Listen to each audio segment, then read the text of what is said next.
வணக்கம். நான் ஸ்ரீரங்கம் ரவி உங்களோட பேசிகிட்ருக்கேன். இது அக்டோபர் மாதத்திற்கான பலன்கள். இந்த பலன்களுக்கு போகிறதுக்கு முன்னாடி இது ஒரு சிறப்பான ஒரு மாதம். அப்போது இந்த மாதத்தில் வரக்கூடிய முக்கிய நிகழ்ச்சிகளும் அதனுடைய முக்கியத்துவத்தை பற்றி முதல்ல சொல்லிவிட்டு அதுக்கப்புறம் உங்கள் ராசி பலனுக்கு போகிறேன். முதல்ல இந்த மாதத்தில் 2ஆம் தேதி மாலைய அமாவாசைன்னு பேர். மாலைய அமாவாசை. அமாவாசையில் 3 அமாவாசைகள் மிகவும் முக்கியத்துவம் வாய்ந்தது. அப்போது முக்கியத்துவம் வாய்ந்ததில் தை அமாவாசை, ஆடி அமாவாசை, மாலை அமாவாசை. தாய் தந்தை இழந்தவரோ இல்லை தந்தையை மட்டும் இழந்தாலோ இல்லை தாயை இழந்தீங்கன்னா அவருடைய அப்பா தான் செய்வார். ஆனால் அப்பா இல்லைன்னா அந்த பிள்ளைகள் செய்கிறதுக்கு கடமைப்பட்டவங்க. அவசியம் தவறாமல் செய்ய வேண்டிய ஒரு அமாவாசை தர்ப்பணம் என்பது அனைத்து ஜாதியினருக்கும் பொருந்தும். இந்த மாலை அமாவாசை தர்ப்பணத்தை செய்வது மிக முக்கியமான ஒரு பிதர்களின் ஆசிகளை நமக்கு பெற்று தருவதாகும். இது அவசியம் ஞாபகத்தில் வச்சு எல்லாரும் செய்ய வேண்டிய ஒரு விஷயம். இந்த மாலை அமாவாசையில் ஏதாவது அன்னதானம் செய்ய முடியுமா? அந்த மாதிரியெல்லாம் ஏதாவது தர்மங்கள், அன்னதானங்கள் இதெல்லாம் செய்வது நம் முன்னோர்களை திருப்திப்படுத்தும் என்ற பொருள். அது ரொம்ப ரொம்ப ஒரு புண்ணியமான ஒரு செயல், கடமையும் கூட. இது உங்கள் பரம்பரைக்கான ஒரு சமாச்சாரம். இதை அவசியம் ஞாபகத்தில் வச்சுங்க. 2வது விஷயம், அடுத்த நாள்லேருந்து அதாவது 3ஆம் தேதியிலேருந்து உங்களுக்கு நவராத்திரி அப்படின்னு சொல்லக்கூடிய துர்கை, லக்ஷ்மி, சரஸ்வதியை நாம் கொண்டாடக்கூடிய ஒரு காலம். இதுவும் ரொம்பவும் புண்ணியம் வாய்ந்தது, முக்கியத்துவம் வாய்ந்தது. குறிப்பாக இந்த நவராத்திரியை பெண்கள் கொண்டாடுவது என்பது குடும்பத்திற்கு அந்த வருடம் முழுவதும் வரக்கூடிய சிறப்புகளை பற்றி பேசுகிறது. அதனால் இதை அவசியம் செய்யுங்க. இப்போது அதுலேயே முத்தாய்ப்பாக வருவது சரஸ்வதி பூஜை. இந்த சரஸ்வதி பூஜை வரக்கூடிய நாள் 11ஆம் தேதி சாயங்காலன்றாங்க, 12ஆம் தேதி 2 நாளும் சரஸ்வதி பூஜை, ஆயுத பூஜை எப்படி வேணால் வச்சுங்க. இதை கொண்டாடுறாங்க. இதுவும் பெரிய அளவுக்கு கொண்டாடப்படுகிறது. இது ரொம்ப சிறப்பு வாய்ந்தது.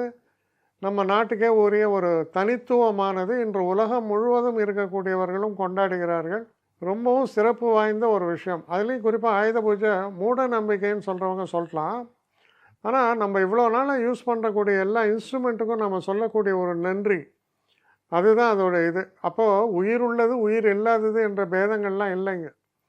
நம் வாழ்வுக்கு எது துணையாக இருக்கிறதோ அதற்கு நாம் நன்றி கூறுகிறோம் அப்படிங்கிறத இதை புரிஞ்சுக்கணும். தொடர்ந்து வருவது விஜயதசமி. இது எல்லா காரியங்களுக்கும் தொடங்குவதற்கு சிறப்பானது. அதே மாதிரி சின்ன குழந்தைகள் 3 வயசு 4 வயசு அப்படிங்கும்போது அவங்கள முதல்ல பள்ளிக்கு, அதாவது ப்ரீ எல்கேஜின்றாங்க. அதுக்கெல்லாம் நிறையா டொனேஷன் எல்லாம் இருக்குது. அதெல்லாம் வேறு விஷயம், அதெல்லாம் மாடர்னிட்டி. ஆனால் இந்த விஜயதசமியில் கல்வியை தொடங்குவது என்பது சிறப்பான ஒரு விஷயம். அந்த காலத்தில் என்ன பண்ணுவாங்க, நெல்லை பரப்பி அதில் இப்போ தமிழர்கள்லாம் ஆனா ஆவன்னா, அதே மாதிரி ஹிந்திலையும் அதே தான். ஸோ அந்த இதை அந்த குழந்தையின் விரலை பிடித்து முதல் எழுத்துக்களை எழுதி ஆசைகள் சொல்கிறது. அது வருங்காலத்தில் நீ நல்லபடியாக கல்வி கற்க வேண்டும், உனக்கு சரஸ்வதியின் கடாட்சம் என்பது பரிபூர்ணமாக இருக்க வேண்டும் என்பதற்காக செய்ய வேண்டிய ஒரு சமாச்சாரமாக இது முக்கியத்துவம் வாய்ந்தது. ரொம்பவும் சந்தோஷத்தை தரக்கூடியது. இந்த நாளில் ஆரம்பிக்கக்கூடிய பல தொழில்கள் வெற்றி பாதையை நோக்கி செல்லும் என்பது நம்பிக்கை. ஏன்னா இது வளர்பிறையில் வரக்கூடிய ஒரு சமாச்சாரமாகவும் அமையிறது. அதற்கப்புறம் இந்த மாத இறுதியில், அதாவது 31ஆம் தேதி அக்டோபர், தீபாவளி பண்டிகையும் வருது. இந்த தீபாவளி பண்டிகையை பற்றி சொல்லணும் அப்படின்னா, அது கொண்டாடுறோம், எல்லா இவங்களுமே கொண்டாடுறாங்க, ரொம்ப நல்லது. இதில் குறிப்பாக என்ன செய்வாங்க, அந்த தீபாவளி பண்டிகை தான் பிகினிங் ஆஃப் த இயர்னு சொல்லி நிறைய லக்ஷ்மி பூஜையெல்லாம் செய்து நார்த் இண்டியன்ஸ் அவங்க நிறைய இதை கொண்டாடுவாங்க. ரொம்ப மீனிங்ஃபுல் இது. என்ன காரணம்னா, சூரியன் தன்னுடைய நீச்சத்திலிருந்து மீள்கிறார். அதாவது 17ஆம் தேதியில் சூரியன் நீச்ச பாதையில் போய் 27ஆம் தேதி வாக்கில் பரம நீச்சம் 10 டிகிரியில் பரம நீச்சத்திலிருந்து கொஞ்சம் கொஞ்சமாக வெளியில் வந்து அவர் திரும்ப வளர்பிறை, சூரியனின் வளர்பிறை அப்படின்னு எடுத்துக்கலாம். அதான் இந்த தீபாவளி இது வந்து ரொம்ப விசேஷம். தீபாவளி அமாவாசை ஒட்டி வரக்கூடியது. புதிய கணக்குகள்லாம் தொடங்க ரொம்ப விசேஷம். அன்று லக்ஷ்மி பூஜை செய்வது என்பது லக்ஷ்மி கடாட்சத்தை உங்களுக்கு விருத்தி செய்து தரக்கூடிய ஒரு நிகழ்ச்சியாகவும் அமைவதால் இந்த மாதம் மிக மிக அற்புதமான நல்ல மாதம். பூஜைகளுக்கு உரிய மாதம், தெய்வங்களுக்கு உரிய மாதம். பிதர்களுக்கு ஆரம்பத்தில் பிதர்கள், அதாவது நமக்கு முக்கியமாக நம்ம வேதங்களில் சொல்லப்பட்டது ஒன்று பிதர்கள், அதற்கு அடுத்தபடியாக தெய்வங்கள். தெய்வங்களையும் வணங்கணும், பிதர்களையும் வணங்கணும். அதற்கான ஒரு சிறப்பான ஒரு மாதமாக இது அமைவதால் இதை நினைவில் கொண்டு ஒரு சின்சியாரிட்டியோடு இதை நீங்கள் செய்யும்போது நிறைய மாற்றங்களை கண்டிப்பாக உணர முடியும். சிம்மராசி. சிம்மராசி நேயர்களை பொறுத்த வரைக்கும் இந்த முதல் பாதி அக்டோபர் மாதம் 1 முதல் 15 தேதி வரை எப்படி இருக்குங்கிறத இப்போ பார்க்கலாம். இப்போ இந்த ஒரு காலகட்டத்தில் உங்கள் ராசிநாதனான சூரியன் 2ஆம் வீட்டில் இருக்கிறார். செவ்வாய் 11ஆம் வீட்டில் சஞ்சாரம். அதே நேரத்தில் 2ஆம் வீட்டில் 11 கூடிய புதன் 2ஆம் வீட்டில் உச்சத்தில் இருக்கிறார். பணம் சம்பந்தப்பட்ட விஷயங்களில் பெரிய அளவு அதிர்ஷ்டத்தை தரக்கூடிய காலம்தான், இல்லைன்னு சொல்ல முடியாது. தன வரவு என்பது நாம் எதிர்பார்ப்புகளை எல்லாம் மிஞ்சக்கூடிய அளவில் வரக்கூடிய ஒரு காலமாக இருக்கிறது. தசாபுக்திகள் அனுசரணையாக இருந்தால் பெரிய லாபத்தை பெறக்கூடிய ஒரு காலமாக இது மாறும். பையில் காசு நல்லா இருக்கும். சில பேர் கோடியில் சம்பாதிப்பாங்க, சில பேர் லட்சத்தில் சம்பாதிப்பாங்க, சில பேர் 1000த்தில் சம்பாதிப்பாங்க. அவர்கள் நிலையை விட ஒரு 5 மடங்கு கூட சம்பாதிச்சா சந்தோஷம் தானே. அது வரக்கூடிய காலமாக தெரிகிறது. இந்த ஒரு காலகட்டத்தில் குடும்பத்தில் சந்தோஷம் இருக்கும், பேச்சில் சாதுரியம் இருக்கும். படிக்கக்கூடிய மாணவர்களுக்கு சிறப்புகள் சொல்கிறது. சில முக்கியமான திருப்பு முனைகளை எதிர்நோக்கி இருப்பவர்களுக்கு அந்த திருப்பு முனைகள் அமைவதற்கான சிறப்புகள் நிச்சயமாக தென்படுகிறது. தொழில் சம்பந்தப்பட்ட விஷயங்களில் தேக்க நிலை என்பது மாறிவிடும். இதுதான் முக்கியம், மாறும். என்ன காரணம்? 10ஆம் வீட்டில் இருக்கக்கூடிய குரு வக்கரகதியில் செல்லும் பொழுது நல்ல பலன்கள் கூடுவதால் தொழிலில் இருக்கக்கூடிய தேக்க நிலை என்பது மாறும். அப்போ சில முக்கியமான முடிவுகளை நீங்கள் எடுக்கக்கூடிய ஒரு காலமாக கூட இது தென்படுகிறது.